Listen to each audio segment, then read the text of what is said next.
Hey everyone, I'm Will, and in this video we're going to be looking at aperture and how it applies to us as landscape photographers. By the end of this, I trust that you're going to be confident in understanding depth of field and how to get the results that you're after with your camera. And if you enjoy the video, check out the link below for a landscape photography masterclass which I've put together. All right, let's go get into it.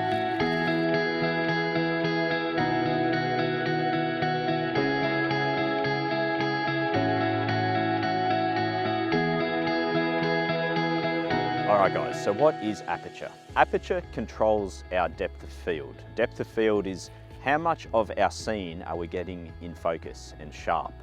And the aperture itself is inside the lens, it's not in the camera. It's a blade inside the lens which opens and closes, like a human eye. And as it opens up, it will let in more light to the camera.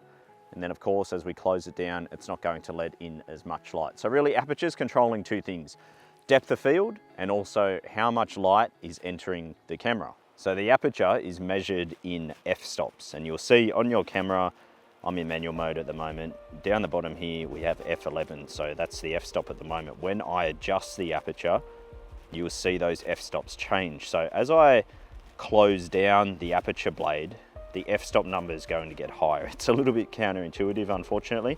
And as that blade is closing down, I'm letting in less light to the camera. Basically, the higher that f-stop number, the more depth of field, the more of our scene will be in focus. As I open up the aperture, that f-stop number is going down, more light is entering the camera. You can see the exposure is getting brighter, brighter, brighter. And what will happen is there'll be a shallower depth of field. There won't be as much of the scene in focus. So what I'm gonna do now is take 3 example images at different f-stops, and you're gonna see the result. At the moment, I've got these ferns in front of me as some kind of foreground matter, and then in the background is that beautiful tree back there. So we've got quite a lot of depth in this scene, and I'm going to shoot now at f2.8. And when I'm doing that, if I focus on these ferns in the front, the background is getting completely blurred out. So it's a very shallow depth of field. Now I'm going to close the f-stop down somewhere around f8. I'm on f8 now. I'll take the exposure again. At f8, it's a bit of a middle ground area where I'm probably a little bit soft right in the immediate foreground and potentially soft in that far distance, but a good portion of the scene now is sharp. And then lastly, I'll close it right down and say f16.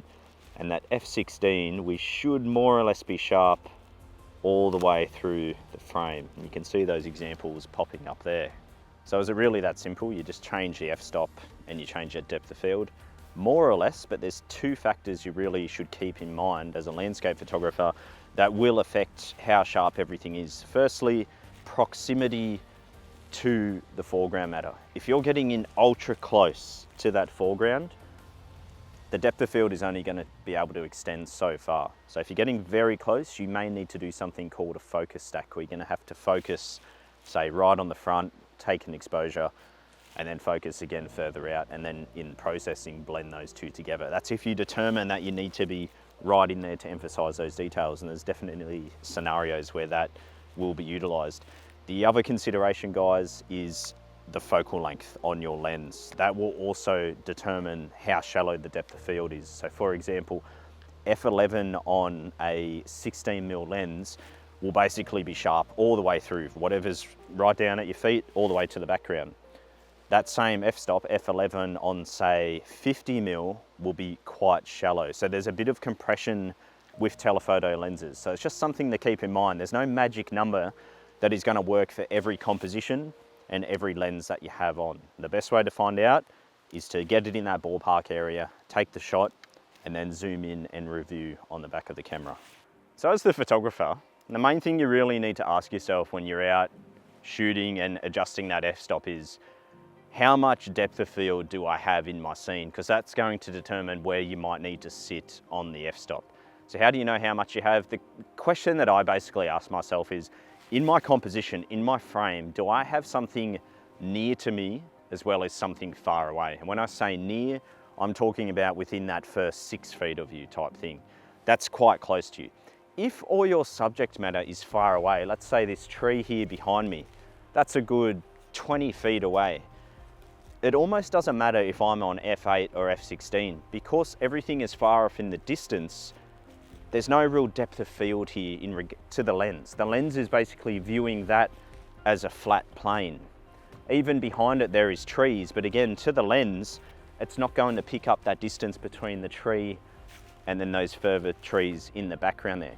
If I then decided to incorporate something really close to me, plus the tree and then the background, I've now created that big depth of field, and I'd probably want to consider closing down that f-stop more.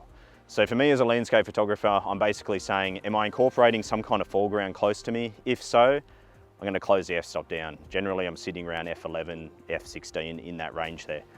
If all my subject matter is far away, let's say I'm shooting a mountain scene with a telephoto lens, the mountain's far away from me. Even if there's multiple mountain layers, yeah, there's depth between each mountain layer, but the first subject matter, the first thing I'm focusing on is far away, therefore there's basically no depth of field.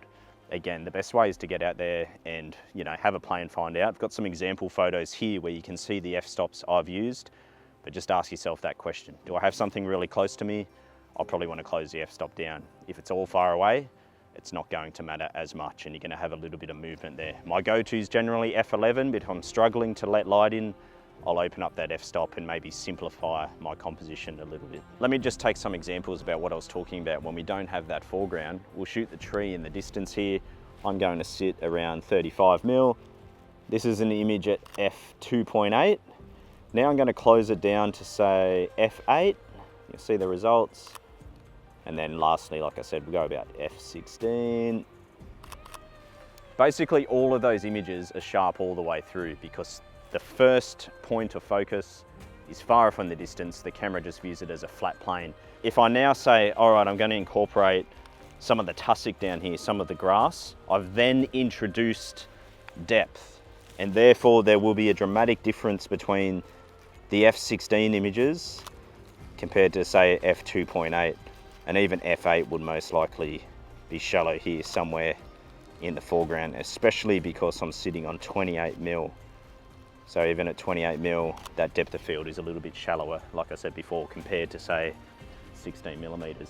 So unfortunately, f-stop, there's no magic number. It's going to come down to your composition and what is your focal length, and even sometimes the amount of light you have available. You might not always be able to close down to f11 or f16 if it's very dark. There's a little bit of play there, a bit of trial and error, but hopefully this simplifies things for you when it comes to that process. If you're not getting sharp images all the way through, this could be one of the reasons your f-stop is not being set appropriately, or maybe you're just getting way too close to that foreground matter, and that's where you might want to incorporate something like a focus stack. All right, everyone, thanks so much for checking out the video. As always, if you have any questions at all, drop it in the comments and I'll get back to you. And don't forget to check out that link to the masterclass, which I've put together. Really appreciate it, and hopefully I'll see you in the next video. Cheers.